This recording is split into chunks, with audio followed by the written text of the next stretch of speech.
Radio মিলনের আজকের নিবেদন শান্তনু মুখোপাধ্যায় এবং সঞ্জীব বন্দ্যোপাধ্যায়ের কাহিনী খোঁড়া সাহেবের কুঠি। গল্পটি ভালো লেগে থাকলে অবশ্যই লাইক এবং শেয়ার করবেন এবং আরও নতুন নতুন গল্প শোনার জন্য সাবস্ক্রাইব করতে ভুলবেন না আমাদের official YouTube channel radio Milan audio story. শুরু হচ্ছে শান্তনু মুখোপাধ্যায় এবং সঞ্জীব বন্দ্যোপাধ্যায়ের কাহিনী খোঁড়া সাহেবের কুঠি।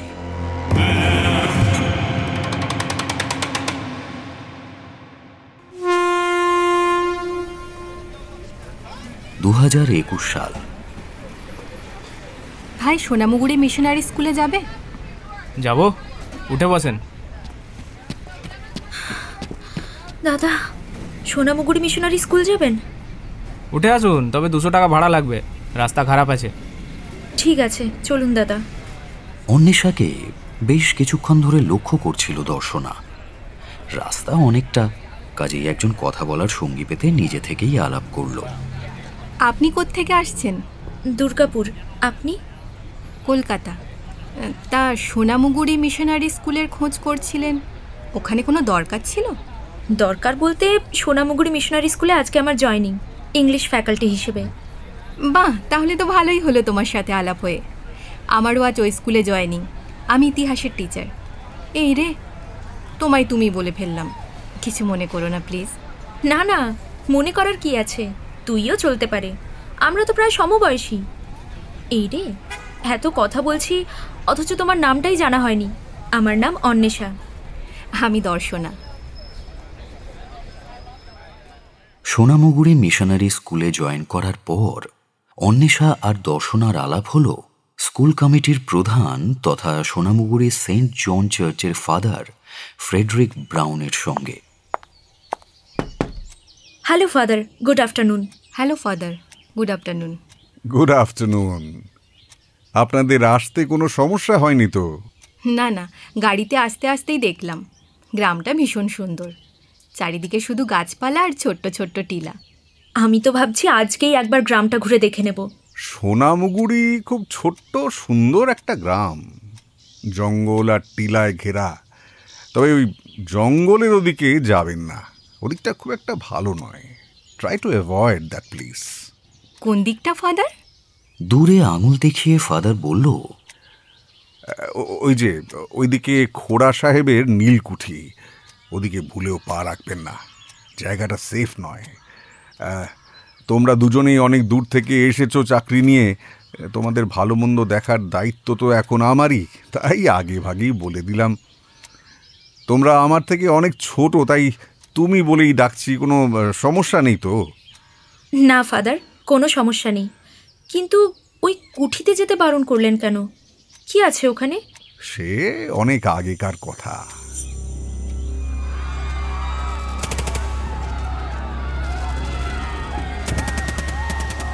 সময়টা 1858 সালের মাঝামাঝি।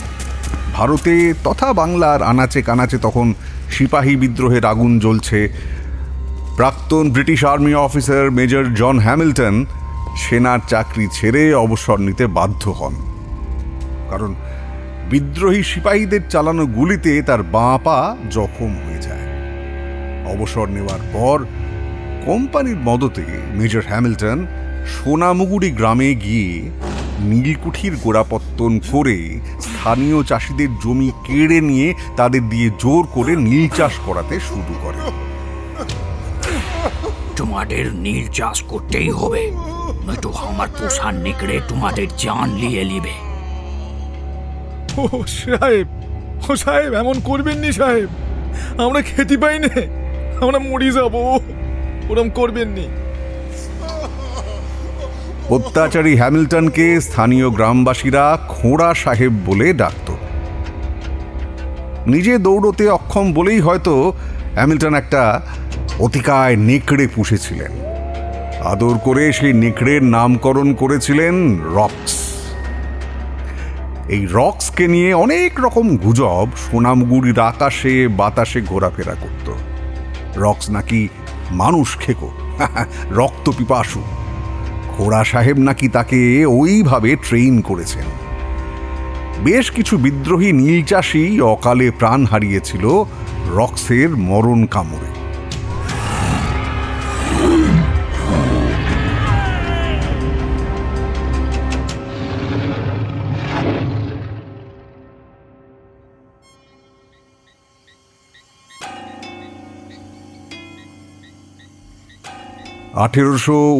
সাল তখন নীল বিদ্রোহের বীজ অঙ্কুরিত হয়েছে গ্রাম বাংলার মাটিতে। বিদ্রোহী নীল চাষিরা এক এক করে খতম করে চলেছে অত্যাচারী নীলকরদের, আর প্রতিহিংসার দাবানলে ধ্বংস করে দিচ্ছে একের পর এক নীলকুঠিগুলোকে। সোনামুগুড়ি গ্রামের মানুষরাও হ্যামিল্টন সাহেবের অত্যাচারে তিতিবিরক্ত হয়ে উঠেছিল। একদিন গভীর রাতে,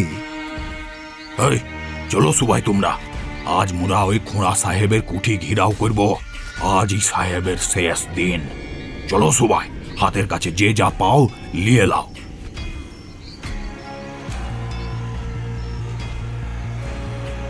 সোনামুগুড়ির বিদ্রোহী চাষিরা সেই গভীর রাতে টিলার উপরে খোড়া সাহেবের কুঠি ঘিরে ফেলল। তারপর নির্দয়ভাবে খুন করল জন হ্যামিল্টন আর তার পোষা নেকড়ে রক্সকে।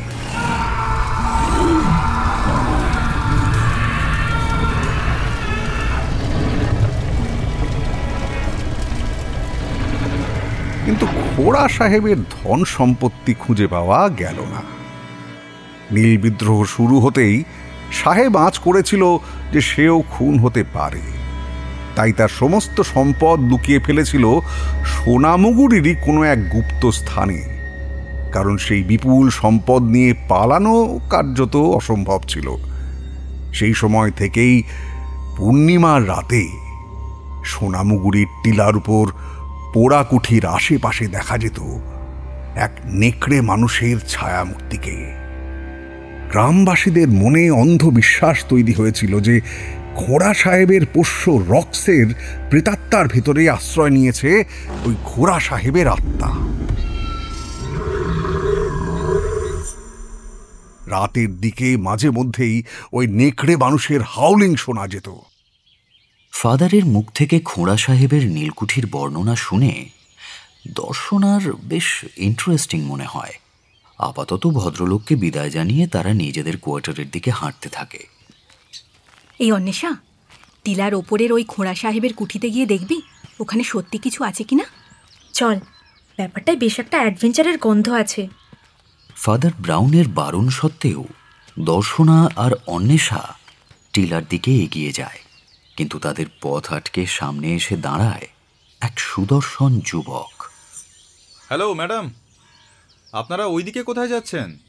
ওই টিলার ওপরে খোঁড়া সাহেবের কুঠি দেখতে। আপনি? আমার নাম অভিক সিংহ, আমি এখানকার ফরেস্ট অফিসার। আপনারা ওই দিকটায় যাবেন না। আসলে ইদানিং সোনামুগুড়ির জঙ্গলে পোচারদের খুব উৎপাত শুরু হয়েছে। ওই দিকটায় যাওয়া এখন খুবই রিস্কি। তা আপনাদের আগে তো কখনো এখানে দেখিনি। আমরা আজই সোনামুগুড়ি মিশনারি স্কুলে জয়েন করেছি। আমি দর্শনা ইতিহাসের টিচার, আর ও আমার কলিগ অন্বেষা, ইংলিশ ফ্যাকাল্টি। বাবা, তা আপনারা কি আজই এলেন? হ্যাঁ, এই জাস্ট কয়েক ঘন্টা হলো এসেছি। টিচার্স কোয়ার্টারের দিকেই যাচ্ছিলাম, ভাবলাম একবার খোঁড়া সাহেবের কুঠিটা ঘুরেই যাই। তা আপনার বাংলো কি আশেপাশেই? হ্যাঁ, এখান থেকে মিনিট 15 হাঁটা পথ। তা কাল সন্ধ্যাবেলায় আসুন না আমার ওখানে, চায়ের নিমন্ত্রণ রইল। যে কাউকে বললেই দেখিয়ে দেবে। নিশ্চয়ই যাব। তাহলে আজকে আসি। তখনকার মতো অভিকের সাবধানবাণী মেনে দর্শনা আর অন্বেষা কোয়ার্টারে ফিরে আসে।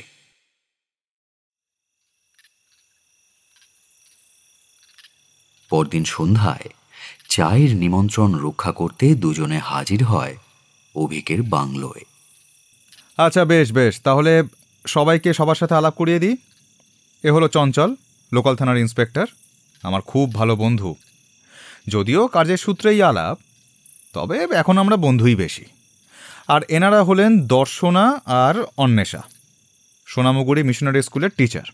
সবে গতকালই এসেছেন। নমস্কার, আপনাদের সাথে আলাপ করে খুব ভালো লাগলো। এই সোনামুগুড়ির জঙ্গলে পোচারদের উৎপাত খুব বেড়েছে। অভিকে যতটা সম্ভব আমি সাহায্য করি আর কি। ওর উপর এখন খুব চাপ। সে কাজ থাকলেই চাপ থাকবে। অভিক বাবু, আপনার বাংলোটা কিন্তু চমৎকার। ধন্যবাদ। আপনারা তো সোনামুগুড়িতে অনেক দিন ধরেই আছেন, তো এখানকার গল্প টল্প কিছু শোনান না। সোনামুগুরি খুবই রহস্যময় জায়গা।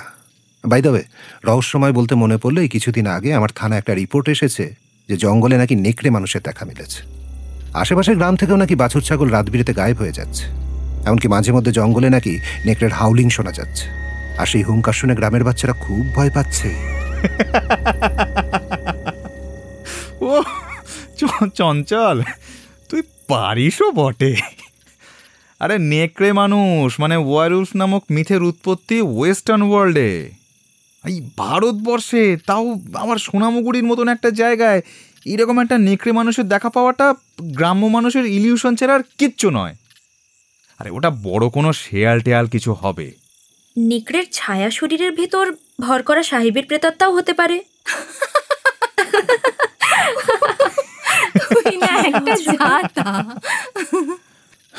তবে চঞ্চল, আমার কিন্তু মনে হচ্ছে এই এলাকায় নির্ঘাত কোনো লেপার্ড ঢুকেছে, কারণ বাছুর ছাগল উধাও হওয়ার কমপ্লেন আমিও পেয়েছি।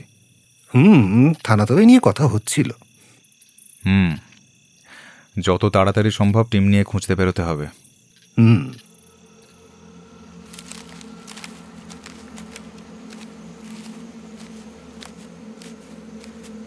কথায় কথায় বেশ রাত হয়ে গেছে।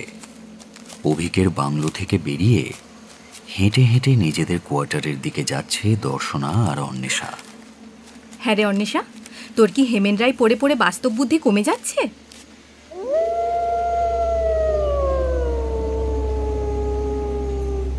কিসের আওয়াজ রে ওটা? আমার কিন্তু খুব ভয় লাগছে। পুরো ব্যাপারটার মধ্যে না একটা রহস্যের গন্ধ আছে।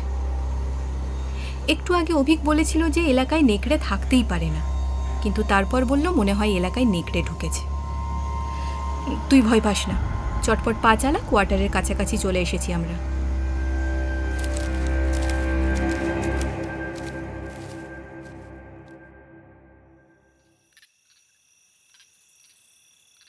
এই অন্বেষা, কালকে স্কুল ছুটির পর একবার খোড়া সাহেবের কুঠিতে যাবি?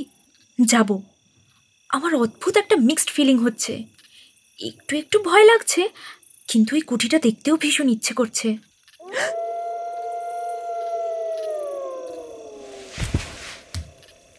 অন্বেষা উঠে গিয়ে জানালাটা বন্ধ করে দিল। তুই কি আবার ভয় পেলি নাকি? ধুর, শেয়ালের চিৎকারে আবার ভয় পাওয়ার কি আছে? অন্বেষার কথা শুনে মুচকি হাসল দর্শনা।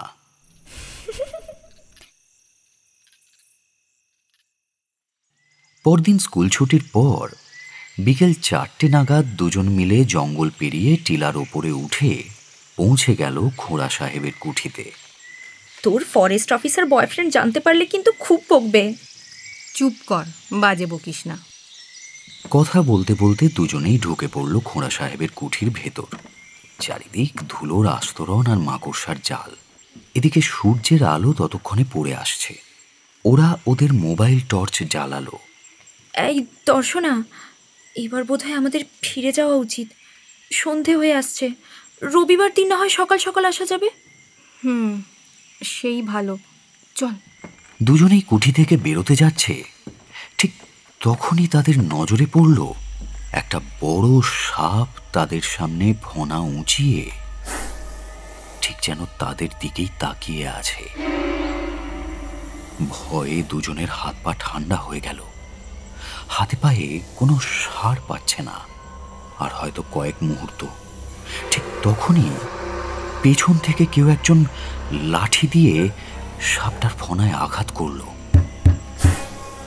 সাপটা একবার ফোঁস করে উঠেই অন্ধকারে হারিয়ে গেল। দর্শনা আর অন্বেষা দেখল তাদের সামনে একজন মাঝবয়সী ভদ্রলোক লাঠি হাতে দাঁড়িয়ে আছে, পরনে জ্যাকেট আর পায়ে মোটা বুট। নমস্কার, আমি রুবেন ত্রিপাঠী আছি। আমার কোম্পানি জঙ্গলের এদিকের গাছ কাটার জন্য লিজ নিয়েছে। নমস্কার, আমি অন্বেষা, আর ও আমার বন্ধু দর্শনা। আমরা সোনামুগুরি মিশনারি স্কুলের টিচার। আপনাদের এই টিলার উপরে উঠা কিন্তু উচিত হয়নি, জায়গাটা খুব একটা সেফ নয়। ততক্ষণে অন্ধকার নেমে এসেছে। রুবেন তার জ্যাকেটের পকেট থেকে একটা বড় টর্চ বের করে জ্বালালো।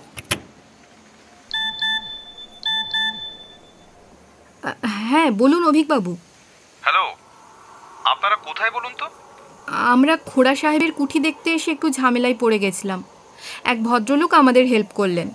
ওনার নাম রুবেন ত্রিপাঠী। আমি আপনাদের কোয়ার্টারে গিয়েছিলাম, সেখানে না পেয়ে মনে হলো নির্ঘাত আপনারা এই খোঁড়া সাহেবের কুঠি দেখতে গিয়েছেন, তাই আমি কুঠির দিকেই আসছিলাম। কিছুক্ষণের মধ্যেই অভিক এসে পৌঁছলো কুঠিতে। হ্যালো রুবেন, কেমন আছেন? এই চলছে আর কি। আপনারা পূর্ব পরিচিত? রুবেন, অভিক, অন্বেষা এবং দর্শনা টিলা থেকে নেমে এলো। এটা শিয়াল নয় দর্শনা, নেকড়ে। কমপ্লেন আমি পেয়েছিলাম, কিন্তু নিজের কানে এই প্রথম শুনলাম। কিন্তু প্রশ্ন হচ্ছে, সোনামুগুড়িতে নেকড়ে এলো কিভাবে? নেকড়ে মানুষের মিথটা কি তাহলে সত্যি? অভিক কোনো উত্তর দিল না, কিন্তু ওদের কথাবার্তা শুনে অন্বেষা কেমন যেন অসুস্থ বোধ করছিল।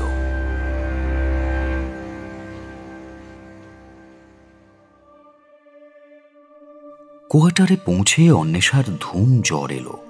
সেই রাতটা অভিক ওর বাংলোতে ফিরল না। দর্শনারও গতিক সুবিধের ঠেকছে না, ওকে একটা সেডেটিভ দিয়ে বিশ্রাম নিতে বলল অভিক। তারপর সারা রাত ধরে সে আর কেয়ারটেকার ভোলারাম মিলে অন্বেষার দেখভাল করতে লাগলো।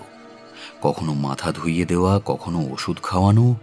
এইসব করতে করতেই একসময় ভোরের আলো ফুটল।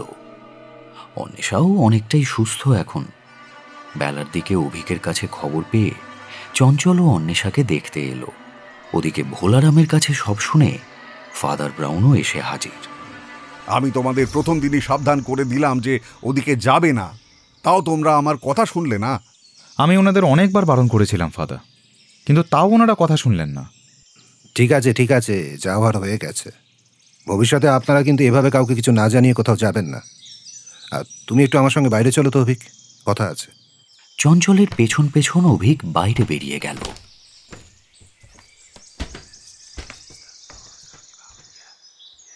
দর্শনা আর অন্বেষা দুজনেই বুঝতে পারছে যে সোনামুগুড়িতে কিছু একটা ঘটেছে। আচ্ছা ফাদার, আপনি রুবেন ত্রিপাঠী নামের কাউকে চেনেন? চিনি। উনি এখানে আসার পর থেকেই গ্রামের উন্নয়নে অনেক সাহায্য করেছেন। স্কুল ফান্ডেও টাকা দিয়েছেন। নিজের টাকায় ছাত্রদের জন্য একটা ছোটখাটো লাইব্রেরিও বানিয়ে দিয়েছেন। খুব ভালো মানুষ। গতকাল রাতে আমরা যখন কুঠিতে গিয়েছিলাম তখন একটা সাপের কবলে পড়ি, তখন রুবেনই আমাদের সাহায্য করেন। হ্যাঁ ফাদার, যদি কিছু মনে না করেন রুবেনের ঠিকানাটা দেবেন প্লিজ। আসলে আমার মনে হয় একবার ওনার বাড়ি গিয়ে ব্যক্তিগতভাবে ধন্যবাদ জানিয়ে আসা উচিত আমাদের। কিরে দর্শনা, যাবি তো? হ্যাঁ নিশ্চয়ই। সে তো ভালো কথা। এত ইতস্তত করছো কেন? ঠিকানাটা লিখে নাও।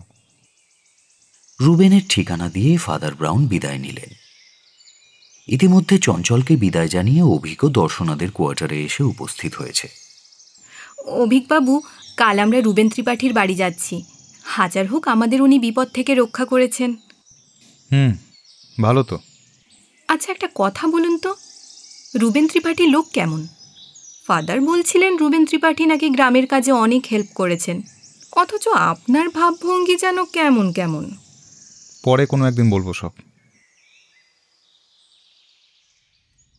দর্শনা আর অন্বেষা রুবেনের বাড়িতে গিয়ে পৌঁছলো। বাবা, আপনার বাড়ি তো পুরো কিউরিও সব, পুরনো জিনিসপত্র চারিদিকে। আপনি তো বেশ শৌখিন মানুষ। তা বলতে পারেন। নিয়মিত অকশনে গিয়ে পুরানা জিনিসপত্র কেনা শখ আছে আমার। আর এই সোনামুগুড়ির আশেপাশে অনেক জায়গায় অনেক কিছু অ্যান্টিক জিনিসপত্র আমি পেয়েছি। আচ্ছা, আপনি জন হ্যামিল্টনের কথা শুনেছেন? হ্যাঁ, এখানে এসেই শুনেছি। আমারও খোঁড়া সাহেবের কুঠি নিয়ে খুব ইন্টারেস্ট ছিল আর কি। বুঝতেই পারছেন, আমার অ্যান্টিক জিনিসপত্র কালেক্ট করার শখ। তাই ভাবছিলাম ওই পুরানা কুঠি খুঁজলে হয়তো কিছু না কিছু ঐতিহাসিক জিনিস পাওয়া গেলেও যেতে পারে। গেছিও কয়েকবার, লেকিন ও সাপ মাপ ছাড়া কিছুই দেখতে পাইনি। তাও যাই মাঝে মাঝে। হে তো সহজে আমি আশা ছাড়ছি না, বুঝলেন না? আপনি ওখানে কোনোদিন নেকড়ে মানুষের দেখা পেয়েছেন? না মানে আপনি তো এতবার গেছেন কুঠিতে, তাই জিজ্ঞাসা করছি। আরে ও ওয়ারউলফের ব্যাপারটা পুরা গাঁজাখড়ি গল্প আছে। বন মানুষ হতে পারে, লেকিন নেকড়ে মানুষ বলে কিছু হয় নাকি? হ্যাঁ, তাহলে নেকড়ের ডাক ভেসে আসছে কিভাবে? দেখেন, এই বিষয়ে আমার নিজের কোনো থিওরি নাই, লেকিন এদিক ওদিক থেকে কোনো নেকড়ে হয়তো চলে এসেছে। আপনারা আজ এলেন, আমার খুব ভালো লাগলো। আগে জানলে ভালো কিছু ব্যবস্থা করা যেত। তো আগামীকাল কিন্তু আপনাদের ডিনারের ইনভিটেশন রইল। হ্যাঁ এমান, না না না, আপনি শুধু শুধু ব্যস্ত হচ্ছেন। আমরা কিন্তু শুধু আপনাকে ধন্যবাদ দিতে এসেছিলাম। জরুর আসবেন। আরে আপনারা কিচ্ছু চিন্তা করবেন না, আমি অভিক, চঞ্চল আর ফাদার ব্রাউনকে ভি ইনভাইট করব। সবাই মিলে আড্ডা দেওয়া যাবে আর কি। আসলে ছোট জায়গা তো, সবার সঙ্গে মেলামেশা করলে সবার মন ভালো থাকে, এই আর কি।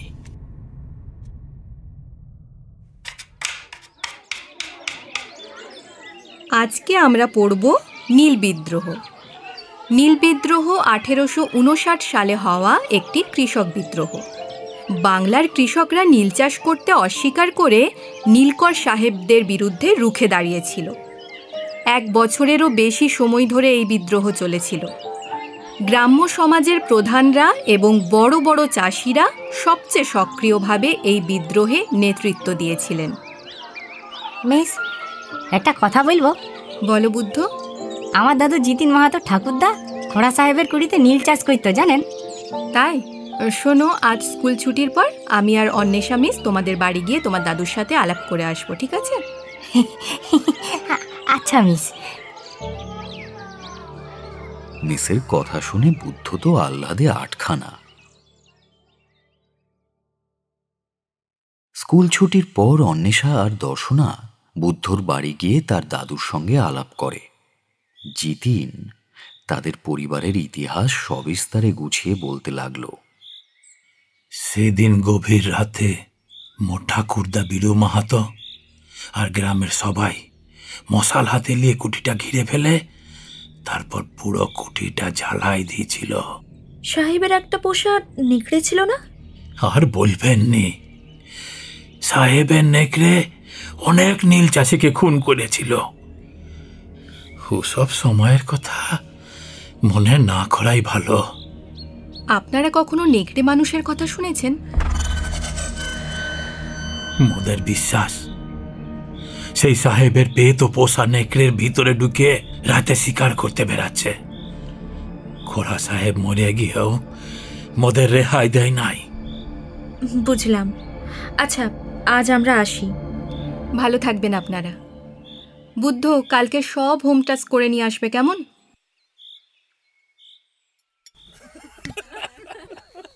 সেই দিন সন্ধেবেলা রুবেনের বাংলোতে সবাই জমায়েত হলো। সবার জন্যই বেশ দামি ওয়াইন সার্ভ করলো রুবেন। আড্ডা দিতে দিতে সোনামুগুরির জঙ্গলে পোচারদের উপদ্রবের প্রসঙ্গ উঠে এলো।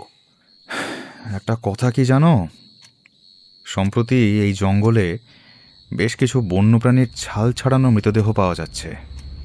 কথাগুলো বলে অভিক রুবেনের মুখের দিকে তাকাচ্ছিল, কিন্তু রুবেনের সেদিকে কোনো ভ্রুক্ষেপ নেই। বন্যপ্রাণী বলতে মনে পড়ল, আমি আর দর্শনা কিন্তু প্রায় নেকড়ের হাউলিং শুনছি। আর আজকে আমরা স্কুলের এক ছাত্রের বাড়িতে গেছিলাম, তার দাদুও নেকড়ে মানুষের কথা স্বীকার করলো। ফের নেকড়ে মানুষের প্রসঙ্গ ওঠায় ফাদার ব্রাউন গলায় কপালে হোলি ক্রস এঁকে বললেন, কি করছো কি তোমরা? সন্ধ্যাবেলা ওসব অলক্ষণে কথা মুখে আনতে নেই।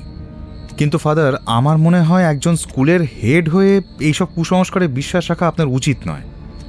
দেখো অভিক, আমি এমনি এমনি ভয় পাচ্ছি না। পবিত্র বাইবেলে পশু মানবের উল্লেখ আছে, আর জন হ্যামিল্টন খ্রিস্টান ছিলেন।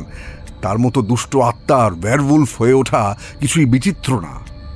মহান যিশুর দেওয়া শাস্তি অনুযায়ী এমন বিধান হতেই পারে। কেউই ফাদারের এই কথার প্রতিবাদ করল না।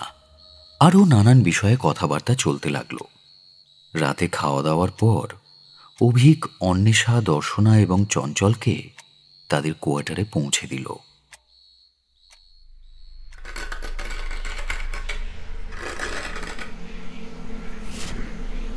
গভীর রাত। হঠাৎ অন্বেষা আর দর্শনার ঘুম ভেঙে গেল। তারা শুনতে পেল কেউ যেন তাদের কোয়ার্টারের দরজায় ধাক্কা দিচ্ছে। তার সঙ্গে নখের আঁচড়েরও শব্দ হচ্ছে। অন্বেষা ভয়ে কাঠ হয়ে গেল। দর্শনা আলো জ্বালাতে গিয়ে বুঝল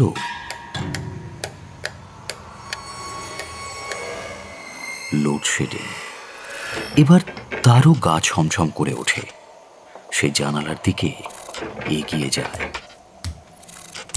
খোলা জানালা দিয়ে দর্শনা দেখতে পায় একটা ছায়া মূর্তি দূরে সরে যাচ্ছে। অদ্ভুত সেই ছায়ামূর্তির শরীরটা মানুষের মতো, আর মাথাটা নেকড়ের মতো। হেলতে দুলতে দূরে চলে যেতে যেতে হঠাৎ আকাশের দিকে মুখ তুলে তাকিয়ে তীব্র একটা চিৎকার করে উঠল প্রাণীটা। দর্শনার সাহসী মনও ভয়ে কেঁপে উঠল এবার। কিন্তু অতি কষ্টে সে নিজেকে সামলে নিল। ওয়ারউলফ! চেষ্টা করেও অন্বেষার কথার প্রতিবাদ করতে পারল না দর্শনা। নিজের চোখে দেখা ছায়ামূর্তির কথা সে অস্বীকার করবেই বা কেমন করে? কিন্তু তাও কোথায় যেন একটা খটকা লাগছে তার। নেকড়ে মানুষের ছায়ামূর্তি অন্ধকারে মিশে যাবার পর সাহসে ভর করে দুজনে কোয়ার্টারের বাইরে এসে দরজার ওপর মোবাইল টর্চের আলো ফেলল। দেখল সেখানে এলোমেলো আঁচড়ের দাগ। তাড়াতাড়ি কোয়ার্টারে ঢুকে দুজনে দরজা বন্ধ করে দিল। সে রাতে কারো চোখে ঘুম এলো না।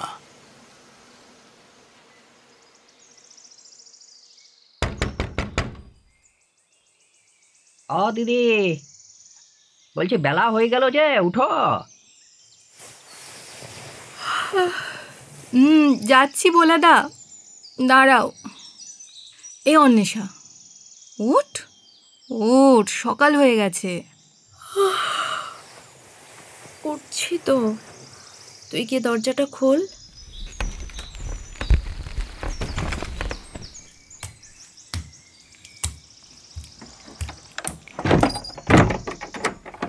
দিদি, খবর শুনছো?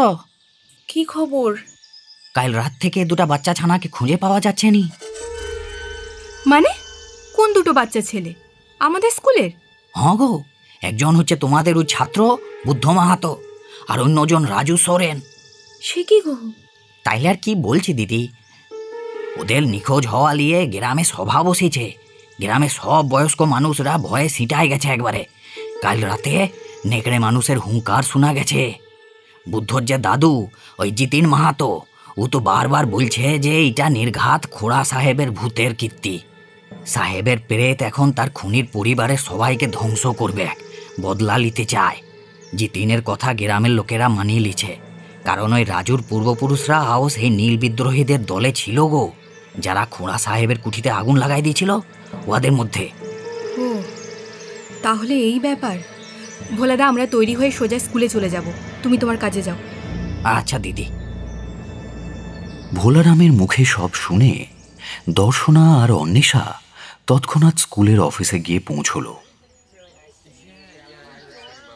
সেখানে তারা ফাদার ব্রাউনের দেখা পেল। ততক্ষণে তিনি স্কুল কমিটির অন্যান্য সদস্যদের সাথে আলোচনা করে অনির্দিষ্টকালের জন্য স্কুলের ছুটি ঘোষণা করে দিয়েছেন।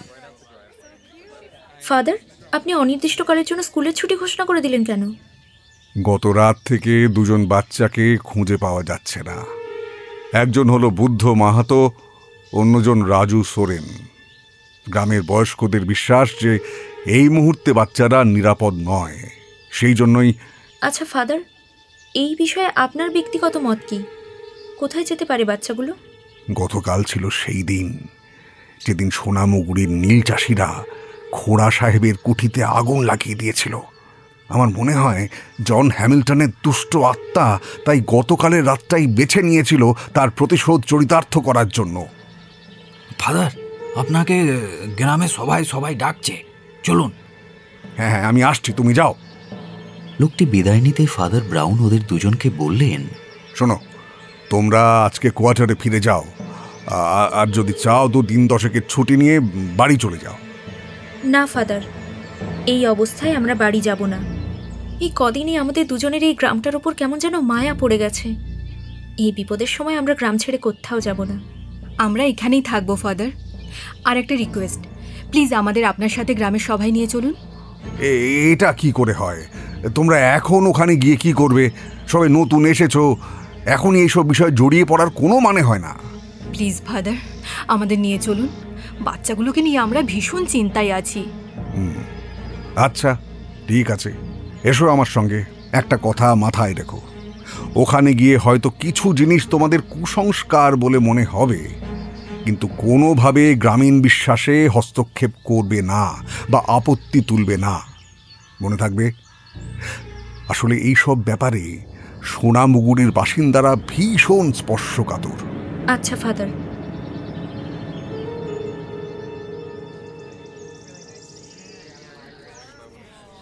গ্রামের সভায় পৌঁছে ওরা দেখল যে ইতিমধ্যে পাশের গ্রাম থেকে বীরজু সোরেন নামে একজন গুণিনকে ডেকে আনা হয়েছে। বীরজু গ্রামবাসীদের ভিড়ের মাঝখানে বাবু হয়ে বসে অদ্ভুত সব ক্রিয়াকলাপ করছে।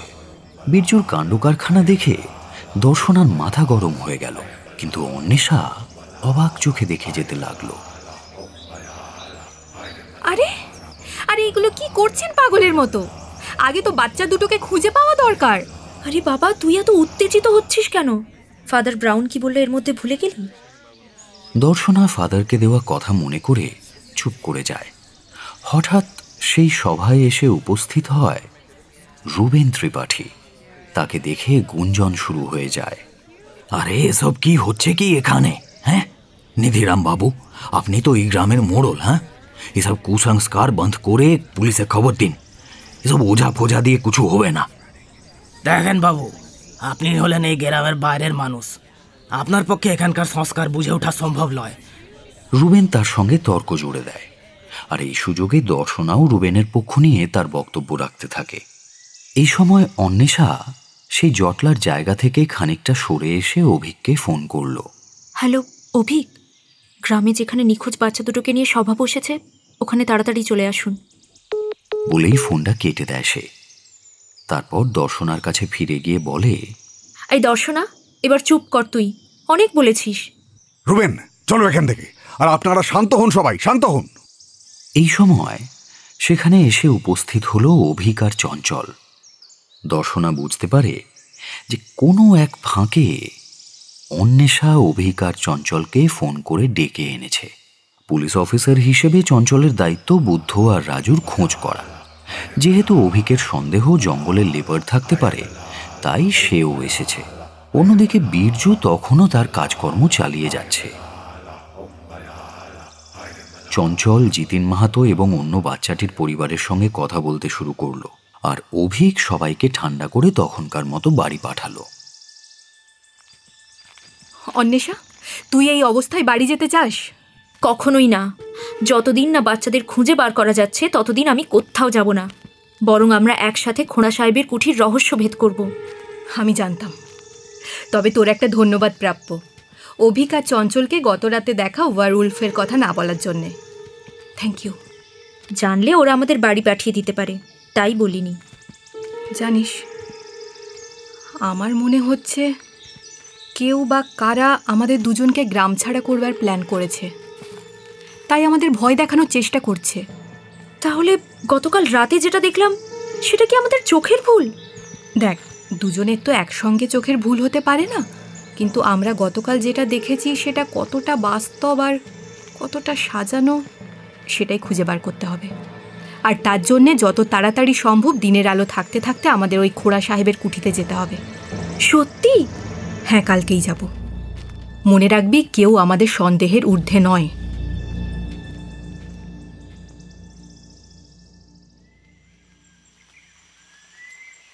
পরদিন দুপুরে অন্বেষা আর দর্শনা দুজনে জঙ্গল পেরিয়ে টিলার ওপরে উঠল। দিনের আলোয় তারা সাহেবের নীলকুঠি পরীক্ষা করে দেখতে চায়। দর্শনা কুঠির ভেতর ঢুকে পড়ল, আর অন্বেষা আশপাশটা ভালো করে পর্যবেক্ষণ করতে থাকে। আগেরবার সাপের কবলে পড়ার পর আজ তারা দুজনেই তৈরি হয়ে এসেছে। দুজনের হাতেই একটা করে লাঠি আর পায়ে মোটা জুতো, এছাড়াও একটা শিশিতে কার্বলিক অ্যাসিড ভরে নিয়ে এসেছে। বাইরেটা পরীক্ষা করে দেখতে দেখতে হঠাৎই অন্বেষা কুটিরের পেছনে একটা কাঠের পাটাতন দেখতে পেল। জুতো দিয়ে পাটাতনের ওপর কয়েকবার আঘাত করে বুঝল তার নিচে কিছু একটা আছে। দর্শনা, এদিকে একবার আয়। অন্বেষার ডাক শুনে কুঠির পেছনের দরজা দিয়ে বেরিয়ে এলো দর্শনা।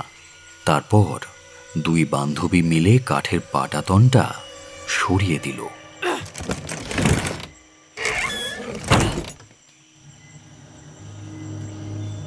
দুজনেই অবাক হয়ে দেখল পাটাতনের নিচে অন্ধকারে ঢাকা গভীর এক সুড়ঙ্গ পথ। একটা কাঠের সিঁড়িও আছে, যার সাহায্যে নিচে নামা যায়। দর্শনা খুশি হয়ে অন্বেষার পিঠ চাপড়ে দিয়ে বলল, ব্র্যাভো, এ তো পুরো জকের ধনের কেস রে।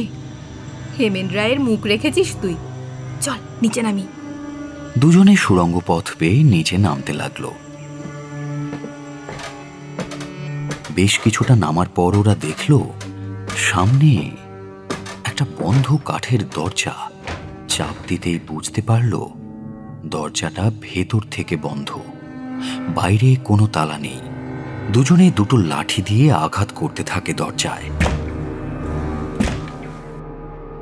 বাঁচাও আমাদের, আমাদের বাঁচাও, বাঁচাও, বাঁচাও আমাদের, বাঁচাও, কে আছো বাঁচাও।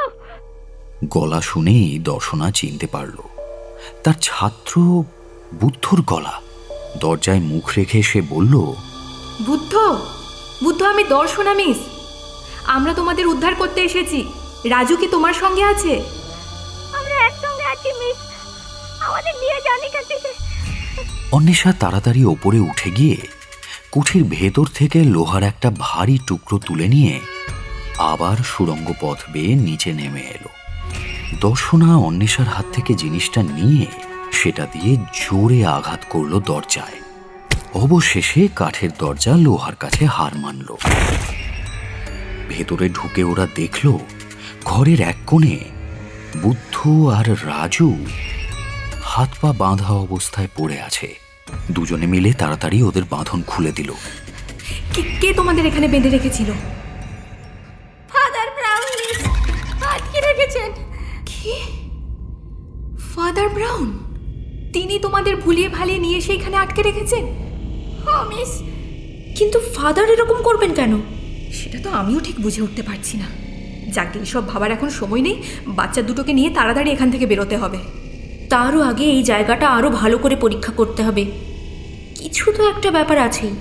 তুই বাচ্চা দুটোকে দেখ, আমি ওদিকটা একবার দেখে আসি। দর্শনাকে বাচ্চাদের কাছে রেখে অন্বেষা একাই ওই ঘরটা পেরিয়ে যায়। ক্রমে সুড়ঙ্গের আরো গভীরে ঢুকে পড়ল সে। বেশ কিছুটা এগোনোর পর দেখল সামনে আর একটা কাঠের সিঁড়ি ওপরের সিলিংয়ের দিকে উঠে গেছে। মোবাইলের ফ্ল্যাশ জেলে একটা ছবি তুলে অন্বেষা ফিরে এলো। ওদিকে আরেকটা সিঁড়ি আছে। মনে হচ্ছে ওই রাস্তাটা নির্ঘাত জঙ্গলের বাইরের কোনো বাড়িতে গিয়ে পৌঁছেছে। কিন্তু সে কথা শুনে দর্শনা কিছু একটা বলতে যায়, কিন্তু অন্বেষার ইশারায় থেমে যায়।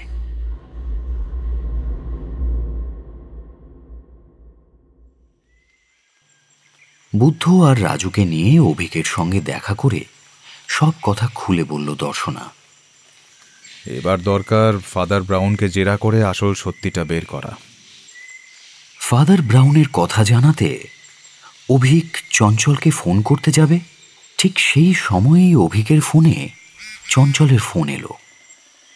হ্যালো অভিক, টিলার নিচে ফাদার ব্রাউনের ডেড বডি পাওয়া গেছে। সে কি? গলার নলি ধারালো নখ দিয়ে ছিন্ন ভিন্ন করা। গ্রামের লোকেরা বলছে বীরজুর বিধান না মেনে ফাদার ব্রাউন টিলার কাছে গিয়েছিলেন, তাই নেকড়ে মানুষ তাকে খুন করেছে। এইমাত্র বডি পোস্টমর্টেমে পাঠালাম। তুই আমার বাংলোতে চলে আয়। ফোন রেখে অভিক বলল, একটা খবর আছে আপনাদের জন্য। টিলার নিচে ফাদার ব্রাউনের মৃতদেহ পাওয়া গিয়েছে। তার গলার নলি ধারালো নখ দিয়ে ছিন্ন ভিন্ন করে দেওয়া হয়েছে। সে কি? কে করলো এমন? সেটা এখনই বোঝা সম্ভব নয়, তবে এই মুহূর্তে রাজু আর বুদ্ধকে সর্বসমক্ষে আনলে চলবে না, কারণ এতে ওদের জীবনের ঝুঁকি বেড়ে যাবে।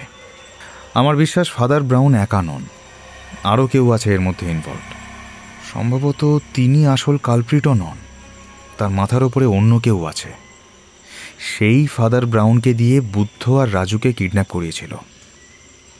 সে জেনে গেছে যে বুদ্ধ আর রাজুকে কুঠির সুড়ঙ্গ থেকে উদ্ধার করা হয়েছে, তাই তার পার্টনার ফাদার ব্রাউনকে সে খুন করেছে।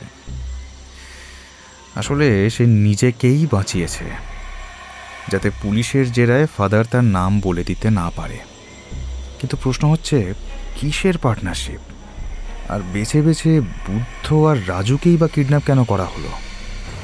তাছাড়া সোনামুগুড়িতে এত বছর বাদে আবার নেকড়ের হাউলিং শোনা যাচ্ছে কেন? প্রশ্ন অনেকগুলো, উত্তর কোথায়? জানেন, আপনাকে একটা কথা বলা হয়নি। গত রাতে আমাদের কোয়ার্টারে নেকড়ে মানুষ হামলা করেছিল। আমাদের কোয়ার্টারের দরজায় ধাক্কাচ্ছিল, দরজায় নখের আঁচড়ের দাগও আছে। আর সবচেয়ে ভয়ঙ্কর ব্যাপার হলো, আমরা কাল নিজে নেকড়ে মানুষের ছায়ামূর্তি দেখেছি। এটা একটা চক্রান্ত। কেউ বা কারা চায় না গ্রামের লোক টিলার ওপরে নীলকুঠির দিকে যাক। তোমরা খোঁড়া সাহেবের কুঠিতে ইন্টারেস্ট নিচ্ছিলে, তাই ফাদার ব্রাউন স্কুল ছুটির বাহানা বানিয়ে তোমাদের বাড়িতে ফেরত পাঠানোর চেষ্টা করেছিলেন। জঙ্গলে পোচিং করে আমাদের দিয়ে জঙ্গল এলাকাটাকে সিল করানোর চেষ্টা করা হয়েছিল। সবশেষে গুণিন বীরজুকে দিয়ে গ্রামবাসীদের ভয় দেখানো হলো। সব কিছুর মধ্যেই একটা সম্পর্ক রয়েছে।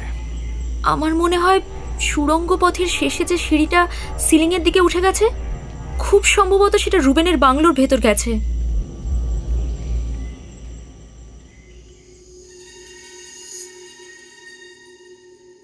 ফাদার ব্রাউনের হত্যাকাণ্ড নিয়ে সোনামুগুড়িতে তোলপাড় শুরু হয়ে গেল। স্কুল অনির্দিষ্টকালের জন্য ছুটি দিয়ে দেওয়া হলো। বুদ্ধ আর রাজুকে চঞ্চলের পুলিশ কোয়ার্টারে সযত্নে লুকিয়ে রাখা হলো। এদিকে সোনামুগুড়ির বাসিন্দারা মাঝে মাঝে রাতের বেলা নেকড়ে মানুষের ছায়ামূর্তি টিলার ওপর দেখতে লাগল। তার সঙ্গে যোগ হল হাড় হিম করা নেকড়ের ডাক। সূর্যের আলো পড়ে গেলে কেউই আর আজকাল বাড়ির বাইরে বেরোচ্ছে না। সবাই বলাবলি করছে ফাদার ব্রাউন বীরজুর নিয়ম ভেঙে নেকড়ে মানুষকে আবার মুক্ত করে দিয়ে গেছেন। নিধিরাম পাশের গ্রামে বীরজু ওঝার খোঁজ করতে গিয়েছিল, কিন্তু তার দেখা পায়নি। সে কোথায় যেন চলে গেছে, কবে ফিরবে কেউ কিচ্ছু জানে না। এদিকে ব্যবসার কাজে রুবেনও গিয়েছে অন্য শহরে, তার বাংলোয় তালা লাগানো।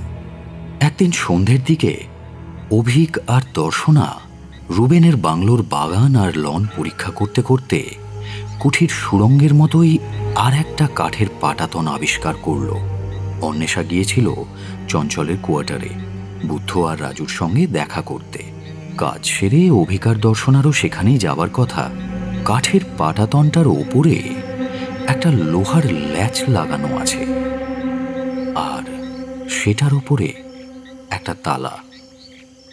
দর্শনা, আমার মনে হয় অন্বেষের ধারণাটাই ঠিক। এই পাটাতনের নিচ অবধিই ও পৌঁছেছিল সেদিন। আমারও তাই মনে হয়। অভিক একটা পাথর তুলে তালাটা ভাঙল।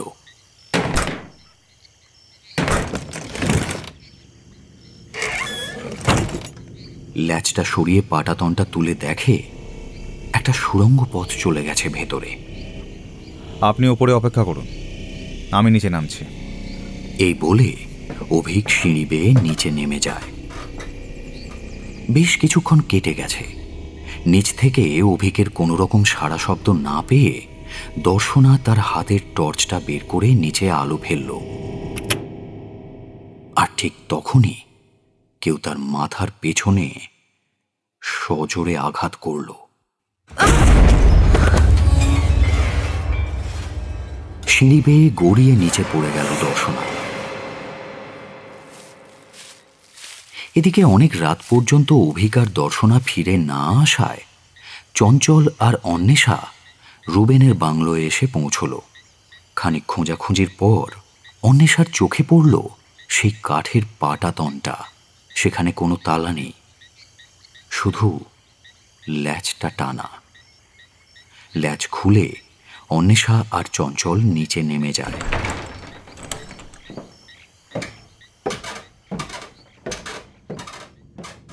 বেশ খানিকটা নিচে নামার পর টর্চের আলোয় তারা একটা দরজাবিহীন ঘরের মধ্যে ঢুকে পড়ে। চারিদিকে ঘুরিয়ে ফিরিয়ে আলো ফেলে দেখে ঘরের এক কোণে অভিক আর দর্শনা অজ্ঞান হয়ে পড়ে আছে। দুজনকেই লোহার শিকল দিয়ে বেঁধে রাখা হয়েছে।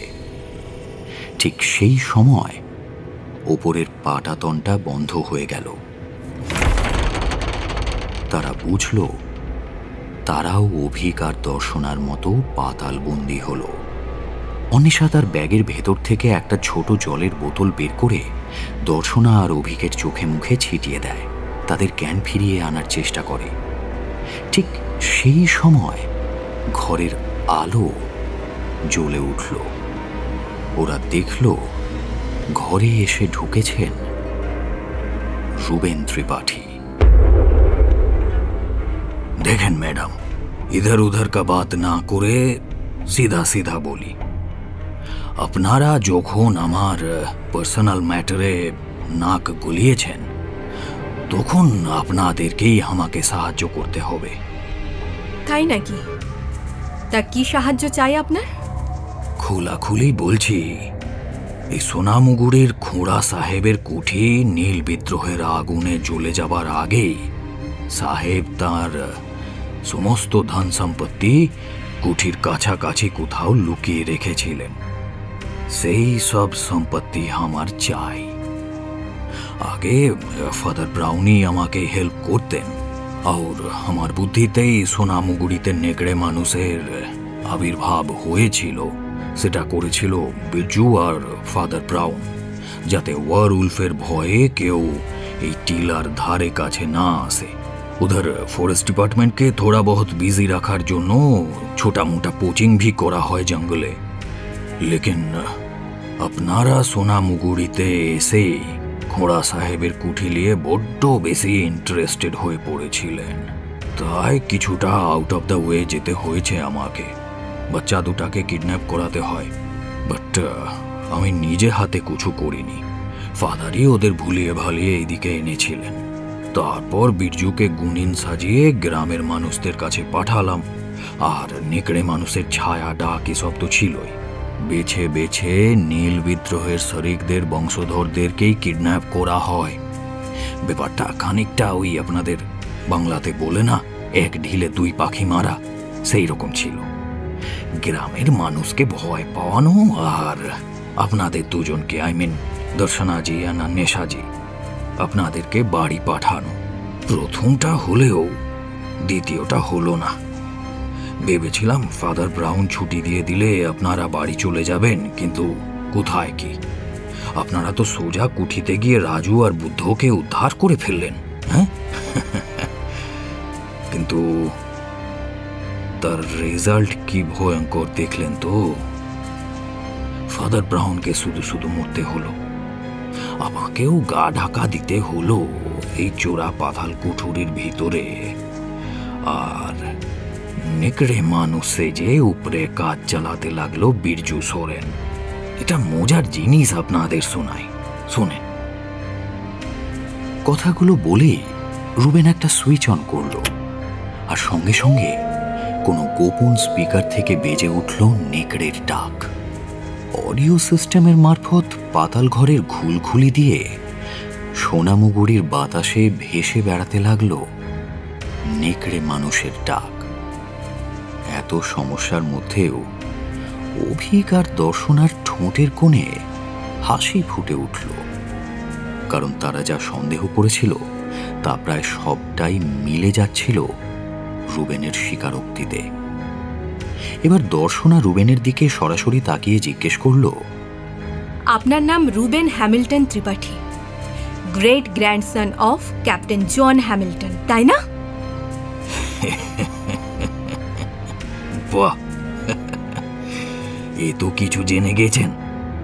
ইয়েস, আমি আপনাদের খোঁড়া সাহেবের রাইটফুল হেয়ার, সমস্ত সম্পত্তি আমার, লেকিন খুঁজে দেবার দায়িত্ব তোমাদের।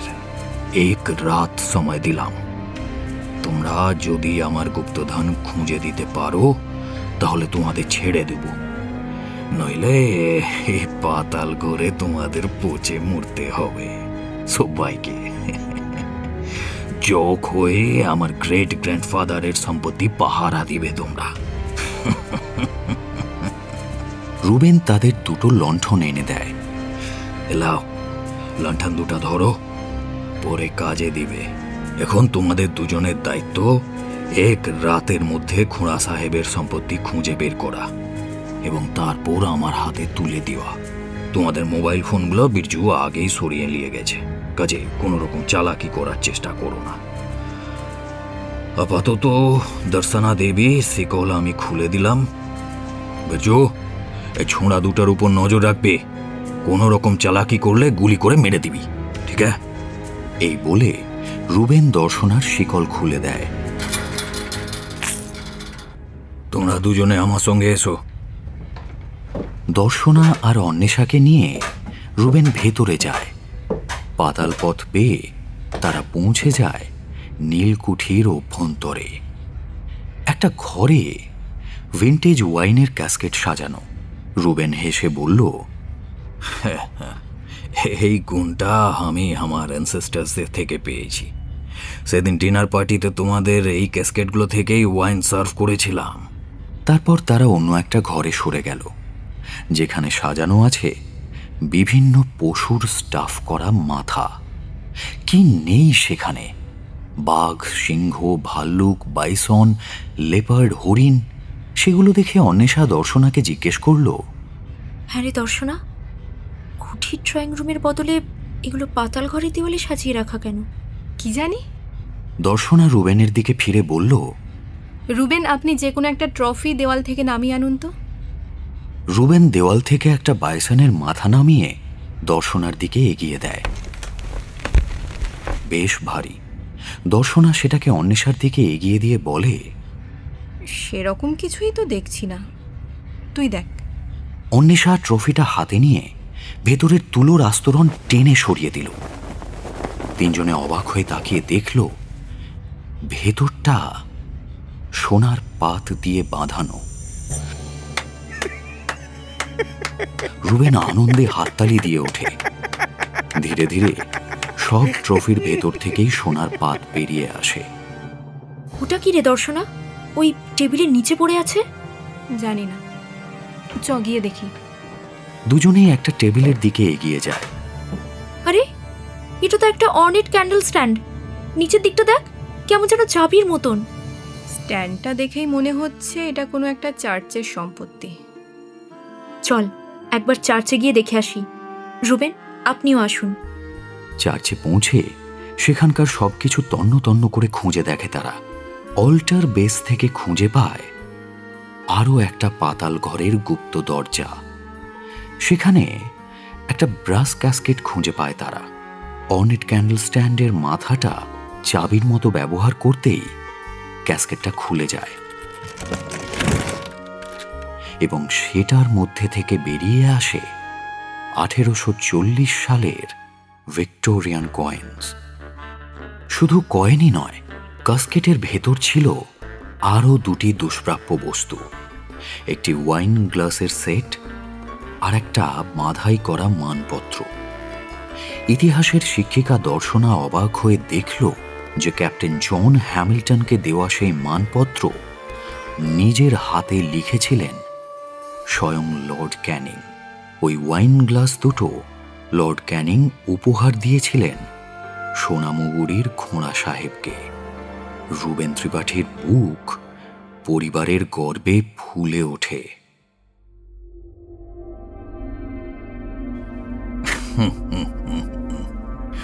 Well done ladies. তাহলে ফাইনালি গুপ্তধন উদ্ধার হলো।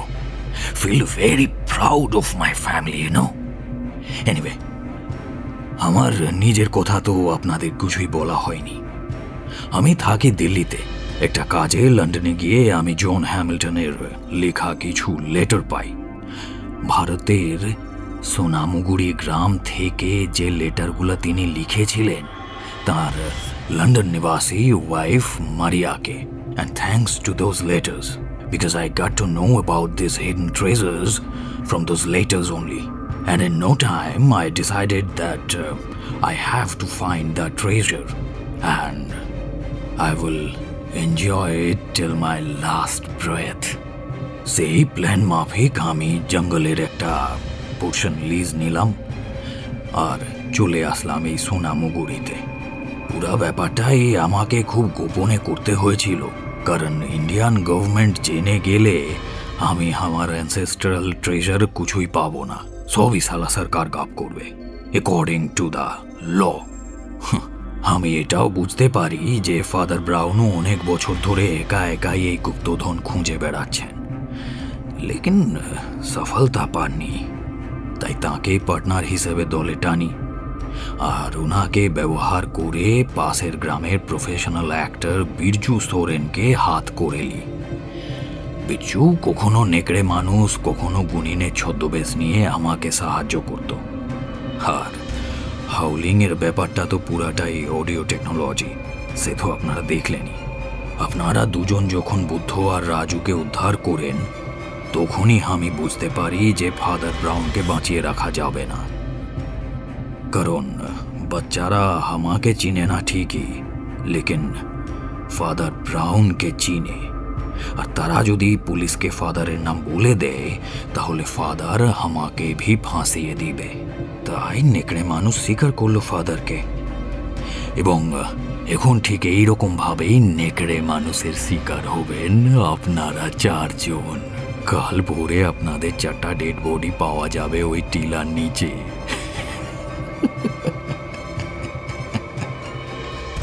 ভয়ে গলা শুকিয়ে আসছে দর্শনা আর অন্বেষার। ঠিক এই সময় সোনামুগুরি সেন্ট জোন্স চার্চের বাইরে একটি পুলিশের জিপ এসে দাঁড়ালো, আর পেছনে মশাল হাতে গ্রামবাসীদের একটা দল। তার মানে অভিক আর চঞ্চল বুদ্ধি করে পাতাল ঘর থেকে নিজেদের উদ্ধার করেছে। যাক, বাঁচা গেল। রুবেনের অবস্থা তার পূর্বপুরুষ খোঁড়া সাহেবের মতো হতে পারত। গ্রামবাসীর রোষের অনলে আবার পুড়তে পারত সাহেবীর রক্ত। তবে তার আগেই পুলিশ রুবেনকে গ্রেপ্তার করল।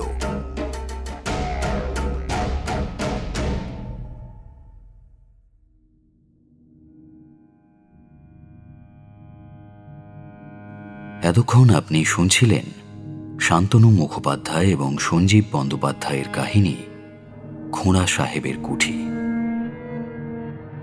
Only on radio Milan audio story. গল্পটি ভালো লেগে থাকলে অবশ্যই লাইক এবং শেয়ার করবেন, এবং আরও নতুন নতুন গল্প শোনার জন্য সাবস্ক্রাইব করতে ভুলবেন না আমাদের official YouTube channel radio Milan audio story. আগামী সপ্তাহে আরও একটি নতুন গল্প নিয়ে হাজির হব আমরা। শুনতে থাকুন রেডিও মিলন অডিও স্টোরি।